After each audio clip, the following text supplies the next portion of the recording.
Elden Ring nightreign has been out for about a week now, and let's talk about it a little bit. So I'm hearing a lot of mixed things about the game. Some people like it, some people hate it. One of the things that people hate about it is that it feels like an asset flip. It feels like the developers, a lot of people are saying, oh, it just feels like a $40 mod for Elden Ring. So if you're hesitating on getting the game, I'm going to tell you a bit from my perspective, what I saw and what I felt about the game. If you enjoyed Elden Ring, and if you enjoyed Elden Ring's DLC, Shadow of the Erdtree, but you're like, what if there's a little bit of roguelike randomness thrown in there? If you were like, damn, I like Elden Ring, what would this be like with more co-op and more roguelike things inside of it? This might be a game you'll enjoy. Now, just because I say it's mostly focused on co-op, you are still capable of playing the game solo. It just shines better in co-op with friends or random players, probably with friends in a voice chat or something. But a lot of the random players I've been meeting, sometimes they're going to get bad teams, sometimes they're going to get good teams. It just depends on the players. Some people DC or rage quit. It just depends on the players that you beat. But the game is entirely doable solo.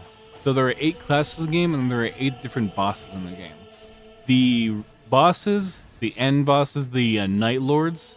So for the first about 40 minutes, 35 minutes of playtime when you jump into a match, they're going to be running around the map trying to get as much stuff as possible, do as much things as possible.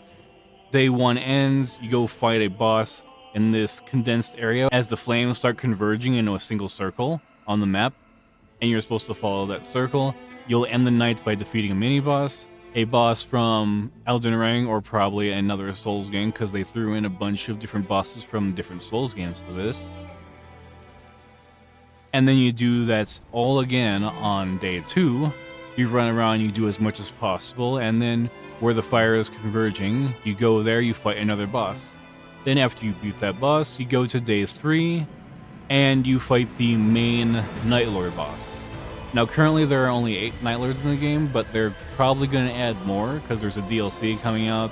Probably going to add more characters. There's currently 8 different characters in the game, and this is a good time with friends. Now it can be good with random players online, but it's a hit or miss. It's going to be a hit or miss if you get a good team that cooperates, that works together, and it just completely depends on the roll of the dice. So one of my gripes about the game, they added some things from Dark Souls 1, Dark Souls 2, Dark Souls 3, and Elden Ring, but they did not import everything from Elden Ring. Just, they threw in a few bosses here and there, a few enemy types from like Dark Souls games. It's like, if they were doing the smash up, they could have definitely added like all of the enemies from Elden Ring and threw in more weapons and more bosses from all the Dark Souls games. Like, that's what the game feels like is going for, but they didn't add that much into the game, which is why some people are saying that it just feels like a $40 mod, and it just feels like an asset flip to some people. I personally think they did a good job. I enjoyed the game. I'll definitely play it every now and then, but I definitely do think they could have put more into the game when it launched. So hopefully they're doing updates for the game to actually improve the weapon variation, the boss variation, enemy variations, because they have the entirety of Elden Ring, Dark Souls 1, 2, and 3. They can throw in all of these different enemy types and bosses and the skeleton wheels and whatever they want. They didn't even use any of the Dark Knights from the Dark Souls games. Yeah, those are some of my thoughts on the game a week after launch. I hope they update the game to give it more variety and more replay value. Oh, another thing some people were talking about is that one map. You get one giant map.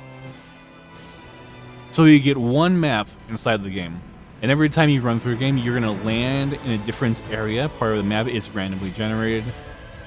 And the map is basically the same every single time, but some of the enemies and locations will change. So like in the center of the map, you have a fortress. Sometimes it will spawn Crucible Knights.